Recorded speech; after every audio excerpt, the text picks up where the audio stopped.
আপনাদের সকলকে হিন্দু সংগতির পক্ষ থেকে সরস্বতী পূজা উপলক্ষে আন্তরিক শুভেচ্ছা। 5 বছর আগে ইংরেজি আজকের তারিখে পুলওয়ামাতে 44 জন সিআরপিএফের জওয়ান শহীদ হয়েছিলেন পাকিস্তান মদতপুষ্ট সন্ত্রাসবাদের আঘাতে। তাদের স্মৃতির প্রতি আমাদের হিন্দু সংগতির পক্ষ থেকে আন্তরিক শ্রদ্ধা জ্ঞাপন করছি। আমাদের অনেকের কাছে এই 14ই ফেব্রুয়ারির দিনটি আরেকটি কারণে বিশেষভাবে স্মরণীয়। 16 বছর আগে আজকের দিনে হিন্দু সংগতি নামক এই সংগঠন তার প্রতিষ্ঠা হয়েছিল তপন ঘোষের হাত ধরে। প্রয়াত তপন ঘোষ, যার দীর্ঘদিনের সুদীর্ঘ সাংগঠনিক অভিজ্ঞতা ছিল, তিনি সেই সাংগঠনিক অভিজ্ঞতাকে মূলধন করে বাঙালি হিন্দুর জমি রক্ষার লড়াইকে একটা নতুন দিশা দেখাবার জন্যে একটা সংগঠন তৈরি করেছিলেন, যার নাম হিন্দু সংগতি। অনেক ডালপালায় পল্লবিত হয়ে আজকে তার নাম বহু লোকের কাছে পৌঁছে গিয়েছে। প্রয়াত তপন ঘোষ এই কথা উপলব্ধি করেছিলেন যে বাংলার মাটিতে বহু হিন্দুত্ববাদী সংগঠন থাকলেও জেহাদিদের চোখে চোখ রেখে ময়দানে ওদের ভাষাতেই ওদের জবাব দেওয়া, পাল্টা মার দেওয়া, এই কাজটা কোনো হিন্দু সংগঠন বাংলায় করে না। ফলে জিহাদিদের স্পর্ধা আস্ফালন দিনের পর দিন বেড়ে যাচ্ছিল। এই লক্ষ্য সামনে রেখে জেহাদিদের কাউন্টার করবার জন্যে, চোখে চোখ রেখে জবাব দেবার জন্যে তপন ঘোষের হাত ধরে তৈরি হয়েছিল 2008 সালের 14ই ফেব্রুয়ারি একটি সংগঠন, আমাদের অতি প্রিয় সংগঠন হিন্দু সংহতি, যা তপন ঘোষের আদর্শকে সামনে রেখে আজও প্রান্তিক বাংলার হিন্দু সমাজের মধ্যে লড়াইয়ের মানসিকতা, লড়াকু যুবশক্তি তৈরি করার কাজে নিজেদের ব্যস্ত রেখেছে। আমরা সর্বদা সচেষ্ট জেহাদিদের ওদের ভাষায় পাল্টা জবাব দেওয়ার জন্যে। এই পশ্চিম বাংলা তৈরি হয়েছিল বাঙালি হিন্দুর হোমল্যান্ড হিসাবে। গোটা বাংলা পাকিস্তানে চলে যাচ্ছিল। তৎকালীন অগ্রগণ্য বাঙালি বুদ্ধিজীবীরা মিলে শ্যামাপ্রসাদ মুখার্জির নেতৃত্বে এই ভূখণ্ডকে ভারতে রাখতে পেরেছিলেন বাঙালি হিন্দুর আশ্রয়স্থল হিসাবে। নমস্কার।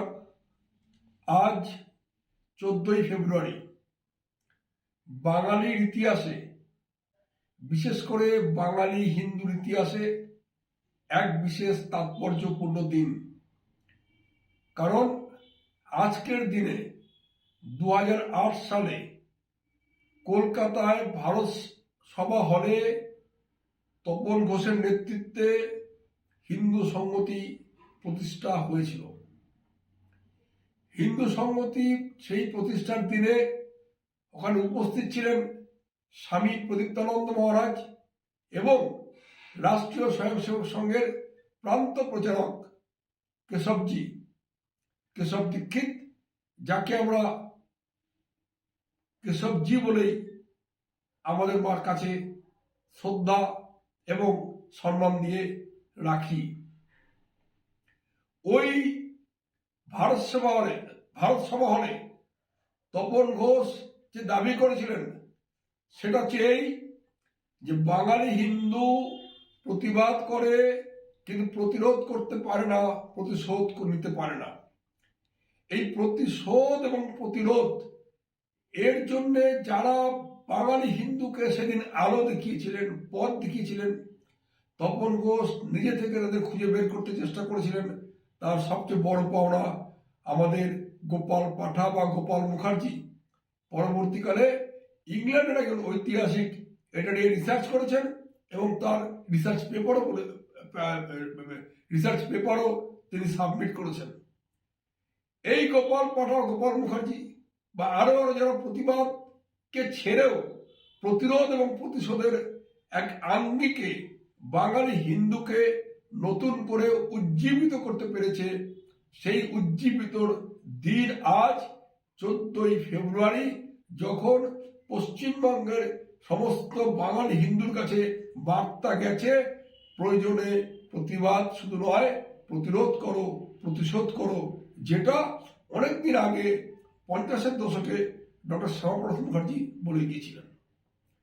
সেই ভারত সেবা হলের মিটিংয়ে তপন ঘোষ পরিষ্কার বলেছিলেন যে অনেক যারা ঋষি মুনি তাদের ক্রোধের যে বিস্তার, ক্রোধের যে পরিণাম, তার পরিপ্রেক্ষিতে জন্ম হয়েছিল দেবী দুর্গার। যে দেবী দুর্গা পরবর্তীকালে অসুরকে মেরে, অসুরকে নিধন করে একটা পৃথিবীতে একটা সুন্দর সমাজ ব্যবস্থা গড়বার জন্য চেষ্টা করেছিলেন। আজকে বাঙালি হিন্দুকেও একইভাবে প্রতিশোধ এবং প্রতিরোধের মাধ্যমে যারা এখানে বিদেশ থেকে বিদেশি ভাবধারা নিয়ে এখানে রাজত্ব বিস্তার করতে চায়, তাদের বিরুদ্ধে লড়াই হবে সর্বগ্রাসী, সর্বব্যাপী, সর্বগামী। না হলে পশ্চিমবঙ্গে বাঙালি হিন্দু বাঁচতে পারবে না। তাই তার স্লোগান ছিল, জমি বাপের হয় না, জমি হয় তাপের। কারণ তিনি বলতেন যারা উদ্বাস্তু বাঙালি প্রত্যেকের ঘরে দেখুন একটা পুরনো দলিল আছে, একটা পুরনো পর্চা আছে, কিন্তু ওই দলিল, এই পর্চা তারা নিয়ে এপার বাংলায় পালিয়ে এসেছেন, এপার বাংলায় পালিয়ে আসতে বাধ্য হয়েছেন। ওই দলিল আর পর্চা দিয়ে কিন্তু তারা জমি দখল রাখতে পারেননি। তাই জমি দখল রাখতে হলে দেখাতে হবে দাপ, জমি দখল রাখতে হলে দেখাতে হবে অস্ত্রের ঝঞ্ঝনানি, জমি দখল রাখতে হলে দেখাতে হবে লড়াইয়ের ক্ষমতা। এই লড়াইয়ের ক্ষমতা নিয়ে, এই লড়াইয়ের যে প্রাচুর্য, সেই প্রাচুর্যকে নিয়ে, এই লড়াইয়ের যে উৎসাহ, সেই উৎসাহকে নিয়ে আমরা হিন্দু সংগঠনের কর্মীরা আজকে পশ্চিমবঙ্গে কাজ করে চলেছি।